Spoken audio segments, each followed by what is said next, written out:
શાહે લદુખામાં ભગવાન બુદ્ધના પવિત્ર અવશેષોના પ્રથમ આંતરરાષ્ટ્રીય પ્રદર્શનનું ઉદ્ઘાટન કર્યું। નમસ્કાર, તમે જોઈ રહ્યા છો ગુજરાત પ્લસ ન્યૂઝ અને હું છું મમલ। તો આવો આ મુદ્દે અમિત શાહ શું કહી રહ્યા છે સાંભળીએ। आज के इस पवित्र अवसर पर उपस्थित सभी रिनपोचे, सभी बौद्ध भिक्षुगण, मंच पर उपस्थित लेफ्टिनेंट गवर्नर विनय कुमार सक्सेना जी, लद्दाख के सम्मानीय सांसद मोहम्मद हनीफा जी, गोविंद मोहन जी, गृह सचिव भारत सरकार तपन डेका जी, आसूचना ब्यूरो के निर्देशक जिनके निमंत्रण पर मैं यहां आया हूं, एलबीए के अध्यक्ष श्री लाकरुक जी, लद्दाख प्रशासन के वरिष्ठ अधिकारी और आज इतनी विशाल संख्या में आए हुए तथागत के अनुयायी गणों को मेरा प्रणाम। सबसे पहले तो मैं लद्दाख की जनता को आज बुद्ध पूर्णिमा का बहुत बहुत शुभकामनाएं देना चाहता हूं। बुद्ध पूर्णिमा हर साल आती है, मगर आज की बुद्ध पूर्णिमा ये लद्दाख के वासियों के लिए मणिकंचन योग है। आज बुद्ध पूर्णिमा भी है, त्रिपावन दिवस भी है और आज भगवान बुद्ध के पवित्र अवशेषों के साथ बुद्ध स्वयं यहां उपस्थित है। एक प्रकार से आज की बुद्ध पूर्णिमा का महत्व बहुत बढ़ गया है। मित्रों, लद्दाख में 75 साल के बाद ये पावन अवशेष यहां पर आए हैं।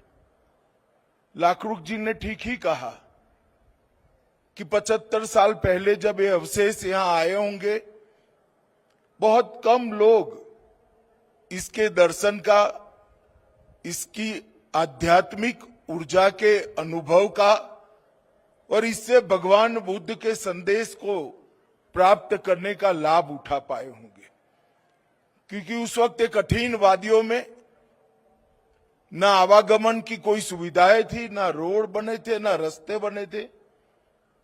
आज 75 साल के बाद वैशाख पूर्णिमा के दिन, बुद्ध पूर्णिमा के दिन जब ये अवशेष आए हैं, मुझे पूरा विश्वास है कि लद्दाख के, कारगिल के सभी बुद्ध के अनुयायी और अन्य मतों के अनुयायी भी भगवान बुद्ध के पवित्र अवसरों से, अवशेषों से ऊर्जा भी प्राप्त करेंगे और एक दिव्य अनुभूति का एहसास भी करेंगे।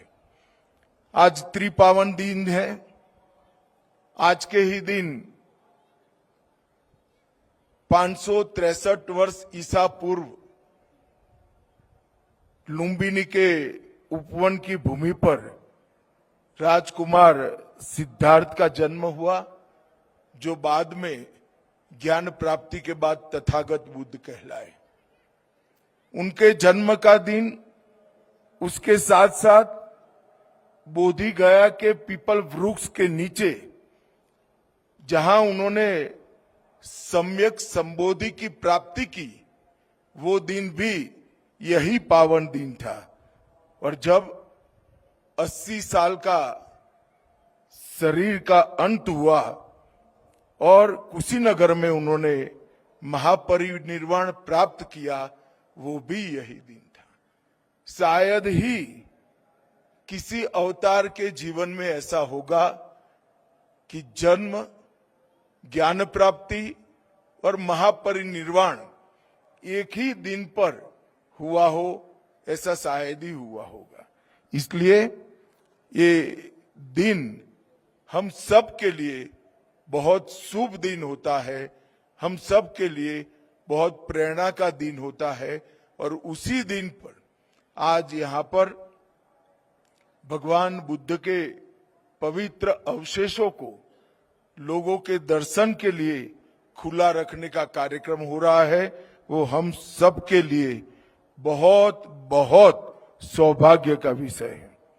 आज ये एक प्रकार से धार्मिक आयोजन तो है ही, मगर एक ऐतिहासिक पुनर्मिलन भी है।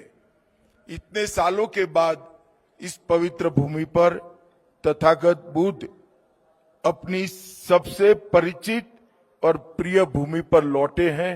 ये बहुत सौभाग्य का विषय है। लद्दाख सैकड़ों सालों से धम्म की जीवंत भूमि रहा है। जब दलाई लामा यहां आते हैं तो वो कहते हैं ये भूमि केवल भौगोलिक भूमि नहीं है, ये भूमि बौद्ध संस्कृति की और करुणा की जीवंत प्रयोगशाला है। ये भूमि पर ज्ञान का संरक्षण भी हुआ, ये भूमि पर ज्ञान का संवर्धन भी हुआ। जब भी बौद्ध धर्म पर संकट आए, इस भूमि ने बुद्ध के उपदेश को संरक्षित करने का काम किया और जब शांति काल आया, उसको संवर्धित किए हुए, संरक्षित किए हुए ज्ञान को आगे बढ़ाने का भी काम किया। यही रास्ता था जो भारत में दिए गए तथागत के उपदेश को चीन और कई सारे देशों में पहुंचाने का माध्यम बना। हम लद्दाख की आध्यात्मिक पहचान 4 प्रमुख परंपराओं से बनी है। निंगमा, काग्यू, शाक्य और गेलुग। इसका मतलब है जो है वो उसको ऐसा ही देखे। वास्तव दर्शन एक प्रकार से जीवन का बहुत बड़ा ज्ञान है। दूसरा, गुरु की कृपा और निरंतर आत्मचिंतन ध्यान ही मुक्ति का द्वार है। क्योंकि गुरु की कृपा से ज्ञान प्राप्त तो होता है, परंतु ज्ञान को आत्मसात करने के लिए ध्यान से इसको अपने साथ आत्मसात नहीं करते हैं तो मुक्ति संभव नहीं है।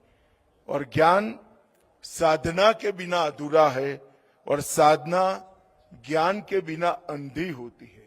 तो साधना और ज्ञान का मिलन ही सही रास्ता है।